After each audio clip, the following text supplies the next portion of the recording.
I'm showing on my agenda, it's now time for public comment from the audience, questions.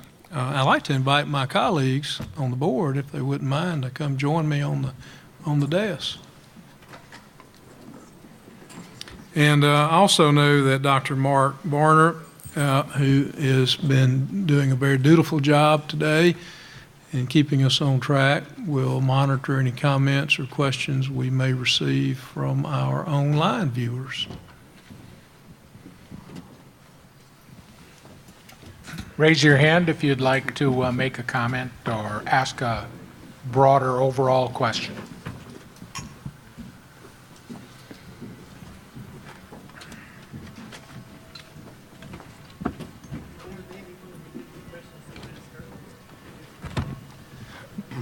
My name is Dan Silverstein. I'm a private sector and capital markets advisor.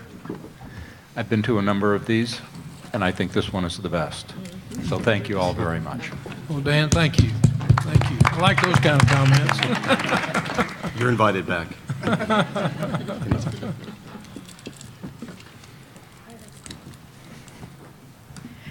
Hi, my name is Samina Nazir. I wanted to highlight a point that in a lot of countries, women farmers do not have voice or a collective bargaining position. So although they work in the field a lot, they are invisible. And when it comes to policy making, the issues of women farmers are not often taken into consideration. So it would be useful to find models in research anywhere in the world to see how such efforts can be made that women farmers can also have a voice to raise their gender-specific issues. Thank you. Mark, we have one right here.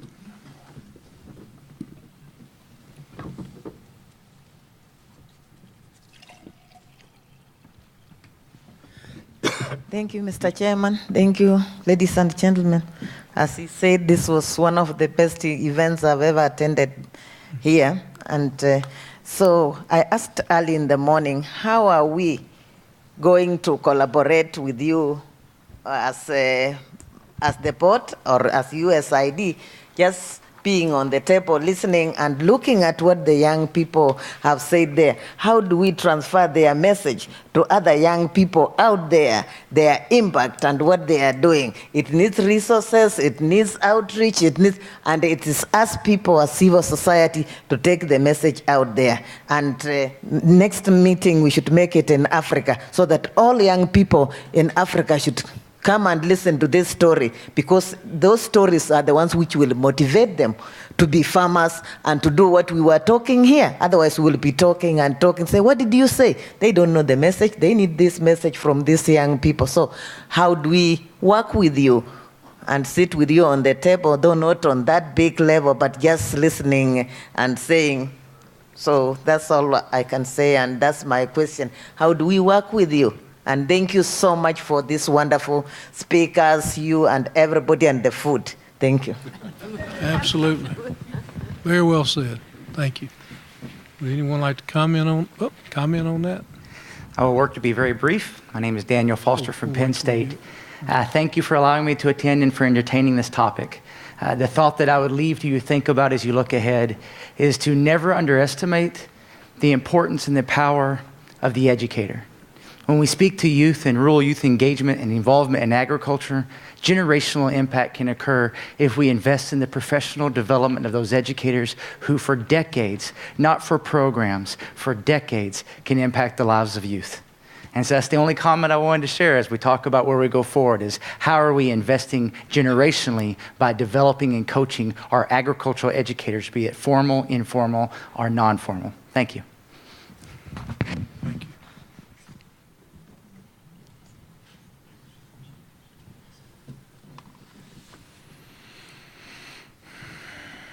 Again, thank you. As I said, my name is Abdullah Mbeng, and I'm part of the African diaspora. This is for the Senegalese community in the US. They just launched a diaspora fund trying to correct, instead of sending remittance, getting fund together, and the only objective is to invest in agriculture. And I will just join my sister in asking, as a member of the diaspora that are involved in local projects that have moved back, failed, came back, returned, because there's no system, there's no infrastructure that allow us to reintegrate the community that are willing to invest in agriculture. What can we do? How can we collaborate once again to make this happen? Thank you. Do we want to answer these independently? I assume we're going to just take questions and then come back and try to address them. Follow the norm of the day's proceedings. Do you want to answer Do you want to or answer these respond to three? that batch of questions you have now, or do you want to go to online questions? Why don't we do that? And I'll turn to my colleagues if they would like to address any of the questions. I've got 3 questions here, but I'll turn to. Go ahead, Brady. You look like you can answer. I wanted to particularly address the general question. I'm sure some of my other colleagues here will want to address it too, on how do we engage effectively with our students and people around the world. I mean, the people at the university community engages with. And we've taken 2 or 3 steps to do that. One is that BIFAD members do participate in regional meetings around the world with USAID missions and other special projects. And that's one thing I'm sure that will be continuing. And it has been a very effective way of engaging at the grassroots level on some of these issues. A second thing is that we have had BIFAD meetings certainly out across the United States at different universities where we're engaged. And it does a tremendous amount of the linkage that is in linkage with real actors that are involved in the processes that you're referring to here, because each of our universities have thousands of students from around the world, particularly from Asia and Africa. And when we take these discussions out, we get that kind of engagement with them. And that carries forward then in their future work, both for research on campuses and when they're completing different areas of studies with their colleagues back in their home country. And then just a final comment is that we're finding new and innovative ways to engage undergraduate and graduate students in a more meaningful dialogue about some of these development issues. And that includes a wide range of domestic and international students, so that it can help set the stage for a longer run discussion that brings us much closer together with the kind of listening tools that were alluded to, including the role of women in agriculture that has been overlooked for too much in too many cases around the world. So it's a general kind of response I'd like to make to that. I guess I'll take the next line, since I'm next in line here, for a couple of things. I'll actually start with the question regarding Senegal, which also addresses some of the issues or topics brought up from our young entrepreneurs. I come from the business sector as well. I'm a private equity capital markets guy, and I'll just give you a couple of sides from the couple of facts from the business side that may help us address the way that we integrate what we know into and what we don't know, how we go about finding out what we know we don't know and what we don't know that we don't know. One is that franchises in the U.S. and largely globally, those of you who are familiar with franchise models, are essentially business ecosystems, right? A business that's proven itself on how to source its supply chain, on how to advance its marketing into a specific community, how to integrate employment, operations, economics into a system that it's in, and that system is generally geographically based. 80% of businesses that start in the United States, 80% of businesses that start in Europe fail within the first 5 years, 80%. So when we have mixed reviews about what we do in emerging markets, they're emerging markets. 80% of businesses that start in the U.S. fail. I'll give you the other side of that. This is the light at the end of the tunnel. 80% of franchises succeed in 5 years. So my message is replicate what people do successfully. Take TV programs that do very well in Kenya and put them in 54 other countries. Take farming training programs that involve interactive learning, accountability to teach the teacher in their local community, and replicate it 54 times. In the financing side of the world, you were talking about the the integration of diaspora. I speak regularly at the East African Chamber of Commerce, and we have the same question come up every year. We have thousands of people from Ethiopia, from Tanzania, from Rwanda, from Uganda, and from everywhere else, all wanting to get together. There are 2 or 3 companies out there now building electronically based platforms for diaspora to gather together. There are other groups, especially a group out of London, I'll be happy to speak with you later about that are helping create a fund-type structure. One of the most successful ones is actually a UK-based group, and you can put dollars together and invest. My message to you is to invest into those projects. Leave the larger scale efforts up to organizations like AID and the World Bank and others to integrate larger infrastructure and integrated ecosystems, and focus on taking solutions that have proven themselves, because if you don't, you'll have failure and no one will want to come back to the table with money. So go to the table and invest in proven projects. Go to Uganda, find out how he does what he does, pay him a franchise fee, and replicate it in Senegal. Okay? That's all I'm saying. And if you want help from other investors, including people in the United States, call me, because that's the kind of things we invest in. Does that help? Okay, I want to make sure we answer your question. As far as professors, I agree. Education is the key to everything. We have an overlapping thing in every piece of the pie, whether it's economic, whether it's sourcing capacity, whether it's land, whether it's what have you. Education on how to use those and how to integrate them is integral to every piece of that. But you can't have education in a vacuum. Education from U.S. needs to be integrated with education in sub-Saharan Africa.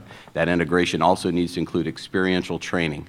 When you have 60% of the population is unbanked and 40% of the population doesn't read or write very well, they're not going to do well with your textbook. They're not going to do well with your iPad training. They're not going to do well with a lot of other stuff. They're going to have to be given the first step to go from traditional to transformational is going to involve experiential training, getting them in the field with people that know what they're doing, giving them a model field, and then letting them see it for themselves and then replicate it in their own place. That's my personal experience, and I'm biased if you can't tell. So I'll pass it on from there. Thank you. Well, first of all, I want to start by saying thank you to Clara and Brady for putting together this program. And have been absolutely fantastic. This is again a very strong program for today. Several things that were mentioned here in regards to your question about that women farmers do not have a collected voice to raise gender-specific issues or to get organized and to think about whether there are some examples where this is being accomplished. About 5 years ago, Mark Varner and I had an opportunity to attend a conference on conservation agriculture in Cambodia. And this was one of the, not only of the topics, but actually we had an opportunity to go to a farm and see, talk to one of the women who were in charge. So she was not only in charge of her operation, right, but also she was the leader of a group of women. And they would meet periodically, meaning at least once a week, to discuss issues in regards to their crops, but also issues around empowerment, right? How can agriculture be a mechanism for them to get out of prostitution? How can it be a mechanism for them to feed their children? How they were devoting about 10% of their crops to feed their families. So since we were in Cambodia, I cannot remember specifically if this model was also being replicated in Vietnam or Thailand, but right there in Cambodia, there's a very powerful model to pay attention to.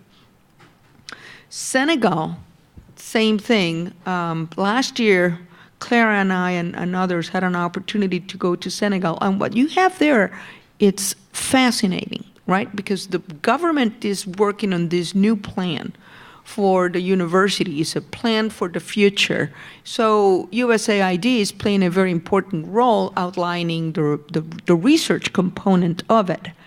But in a meeting that we had on a Saturday afternoon where we were supposed to meet for 2 hours and we ended up meeting for almost 5, Thomas Archibald was here this morning, and it will be good for you to follow up with him. So it was, the universities were in attendance, USAID was there, but I will agree with Richard. It was the private sector who was there, who was the glue that was there to combine those agendas. Actually, interestingly enough, it was also a woman leader. It was a woman leader who was carrying that torch and raising important questions about how the research, how the programs could help them address specific questions around production, around quality, around reliability, around consistency of the products that they were producing. So what I'm trying to say is we don't need to reinvent the wheel. Those elements are already in place. We just need to get behind them. And last but not least, I think that I would be remiss if I don't mention that today I have been missing two of our former or current BIFAD members. The name of Catherine Bertini is so important every time we talk about issues in regards to gender and women empowerment. And then, of course, I'm sure that Gebisa Ejeta would have enjoyed this day incredibly because of his emphasis on human capacity development. So thank you, everybody, for joining us today for a very good conversation. I wanted to offer two reflections on the day. And the first one was also to thank Louise and your large team and Clara and Rob for all of the work that you have done to put this day together. I got very excited by this agenda, both in terms of reading the background materials and also today's discussions, because of the progress that has been articulated through this. I mean, these are issues that we have been discussing and thinking about for years, and what's finally coming out is some real insight. The fact that, yes, there is a structural transformation that's going to happen in Africa, that it will look different than what's preceded it, that it's a couple decades out. I mean, a couple years ago, I couldn't get an answer to that question. And so what that does is identify that the challenge that we're facing is this couple decades of transition, and how do we construct a bridge that embraces the informal sector and shifts the discussion to a lot of the demand side for youth employment. So there's very many deep, powerful insights that are coming out of this. But I think what excited me even more than that was that this has been an object lesson in the power of evidence. And that is kind of why I hit you with that question, Rob, in terms of, if that is true, what is it that we need to be doing? I mean, if that is a truth statement, what we want to be doing is generating more evidence so we can accelerate this understanding, learning, implementation process for development. And the reflections are the struggles as someone who's been a researcher and an implementer in terms of getting that impact. And they really have to do a lot with the economic model that we operate on as R&D people, where our world has been projecticized. And so when you get chunks of money through projects, what ends up happening is that when you need to go out and do the impact assessments, whatever form they take, RCTs or whatever, all of a sudden the money's gone. And this is really a commentary back to AID to wrap your heads around. If we want to get more of this, what do we do in terms of structuring funds? Because I get your point on what you're doing, and I agree with it in terms of looking at progress in a zone of influence in general. But you have so much money in terms of project implementation, we've got to do a better job in terms of evaluating what we're already investing in. So how do we actually get that money put aside so we can do the proper evaluation? We've got a problem with different sets of communities. You made a call for social scientists. Absolutely. You know as well as I know how difficult it is for social scientists and the other communities of scientists who have usually conducted the research to get on board. And if you're going to do this well, you almost need to have the baseline data taken when so all of these things, we know what they are. What are we going to do about actually changing them? And a lot of that, I think, needs to come from the donors. Because to be quite honest, a lot of times the researchers are okay with just doing the research and then moving on. So if we want to do this, I think you need to put your heads together and figure out how we condition the money to start making that happen. The other reflection is what I didn't hear discussion on today that surprised me a little bit was on government. And what is the role of government in this agenda, and what should that be? And I think that's particularly important because, to go back to one of your opening comments, Luis, as I've spoken to African leaders over the last 5 years, the first thing they will always talk to me about is youth employment and how they're terrified about this developing scenario. And so the perception that you were talking about, they own that perception. And so not only would it be interesting to talk about what their role is or should be, but how do you use this evidence and perhaps counterfactuals to help shift the way they're thinking about this? And so that seems like one area that we probably would want to spend more time on going forward. But mostly, again, to thank you for a great day.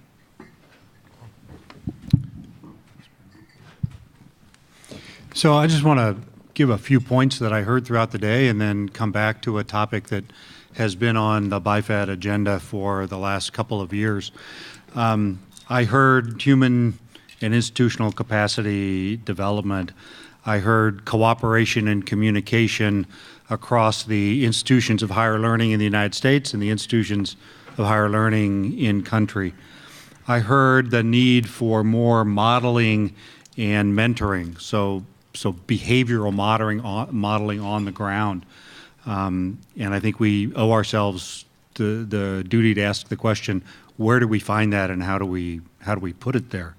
I also heard, as Pamela mentioned, which was kind of close to my heart, this concept that us soft scientists have something to offer as well, those of us with a political science or an organizational theory background. And I think we need to think about how we bring that along with the hard sciences in a way that makes it cooperative and work together. And Richard, to your point, I guess the concept of franchising to me is a hub and spokes kind of concept.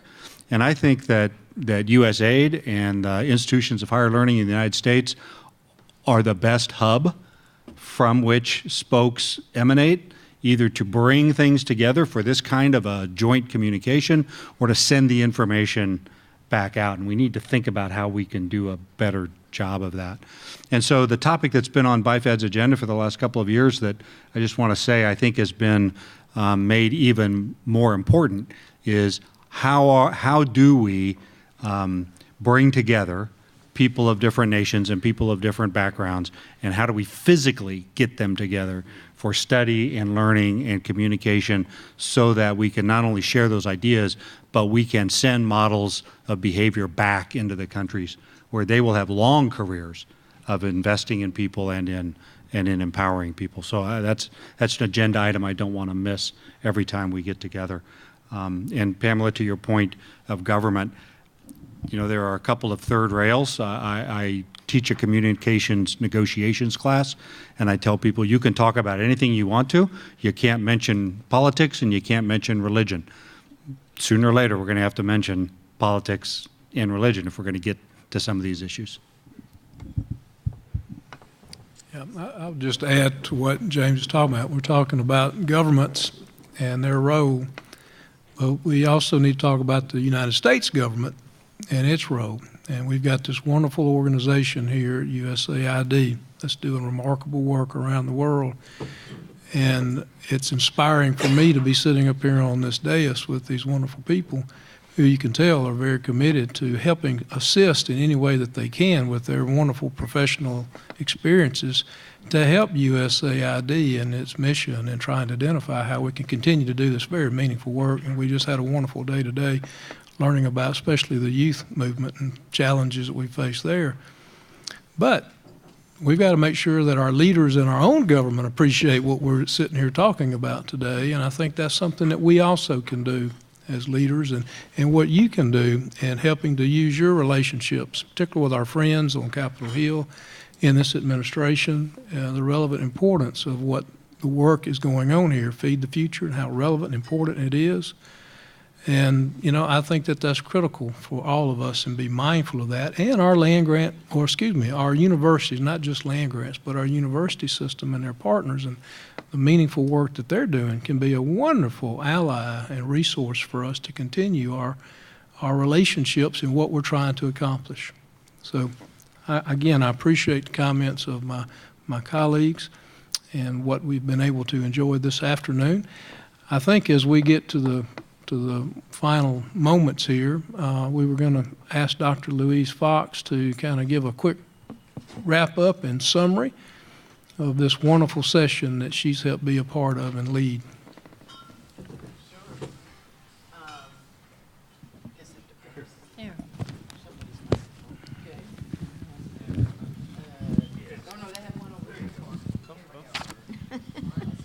Microphones for us all day. First of all, I want to say that this is my first, I am the agency chief economist, but I have not been in the job that long. And this is my first interaction with this institution called BIFAD. And it's clearly a great institution. And I think USAID is really lucky to have the benefit of this institution. And when Clara came to me and said, you know, we should convene a BIFAD around youth employment, rural youth employment, I said, she was absolutely right. Let me just say that.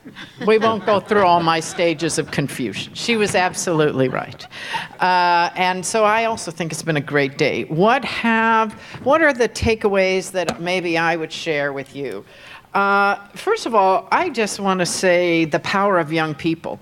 I go to a lot of these youth events. I love it. And I think I like both the people in the movie that MasterCard Foundation showed and our guests here today, because it does inspire me and it reminds me of 3 points. First of all, youth can and do exercise leadership. They want to be engaged and they don't feel listened to.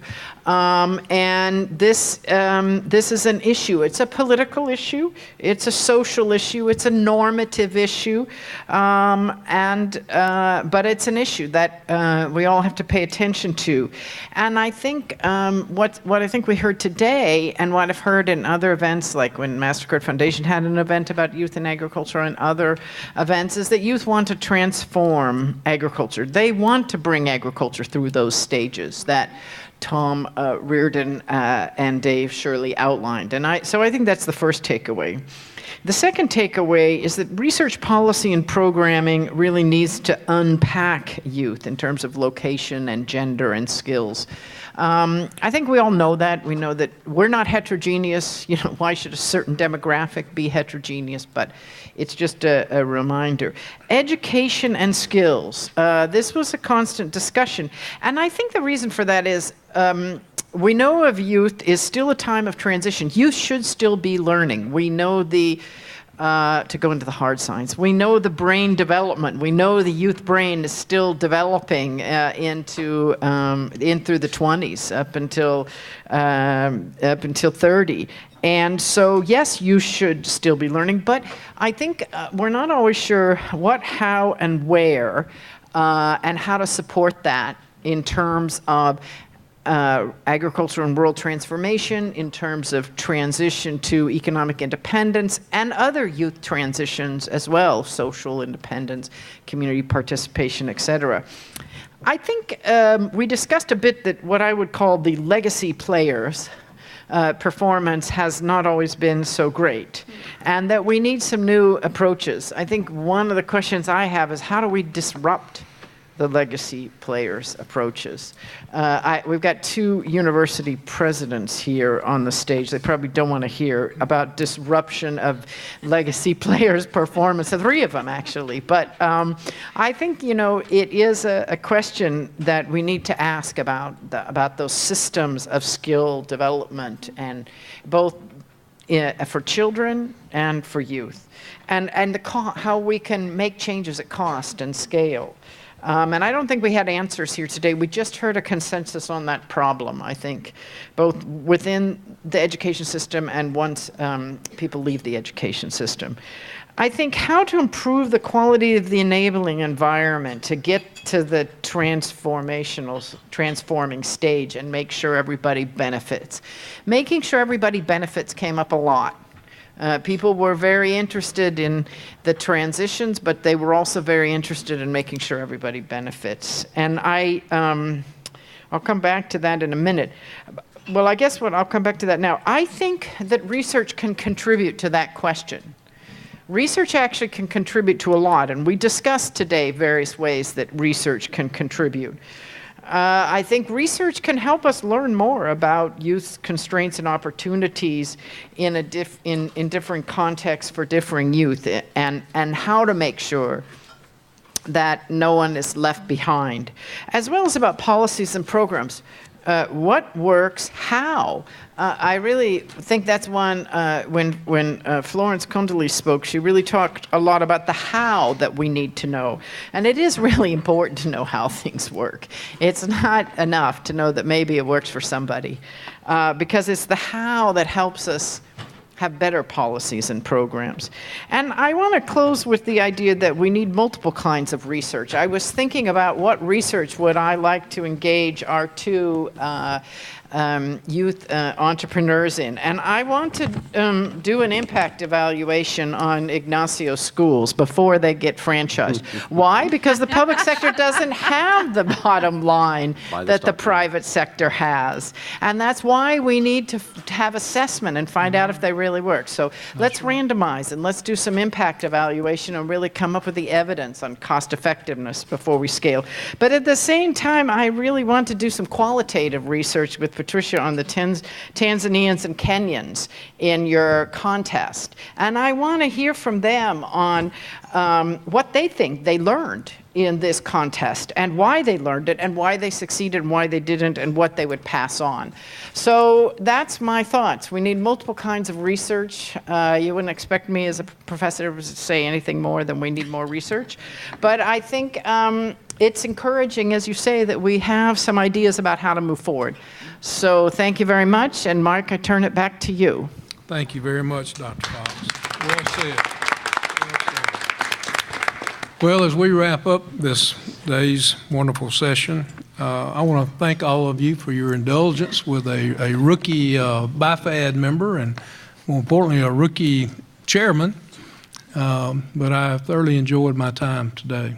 And I want to again thank everyone for your inputs and your contributions, all the presenters, the moderators, all the organizers. It took a lot of work to organize this and plan this, and I just want to recognize all of those who were involved in this. Of course, Dr. Fox, we just heard, and her wonderful contributions, Clara Cohen, Kristen Franklin, Alexandria Small, Mike McCabe, Kristen O'Planick, Meredith McCormick, Susan Palagrudo, Zachary Bakay, and Jessica Bagdonis with USAID, but also our wonderful partners that we have with APLU. I mean, what a great partnership we have with them, and appreciate all that they do in support of this wonderful organization. Of course, Mark Varner, Shay Ways, and Megan Connor. We thank you for your input and your support. Well, again, I think we've had a great day, a great session, and I appreciate all of you for being here and what you've done to be part of this. And as I mentioned a while ago, we now will start with a reception in the back of the room. Thank you. We're adjourned.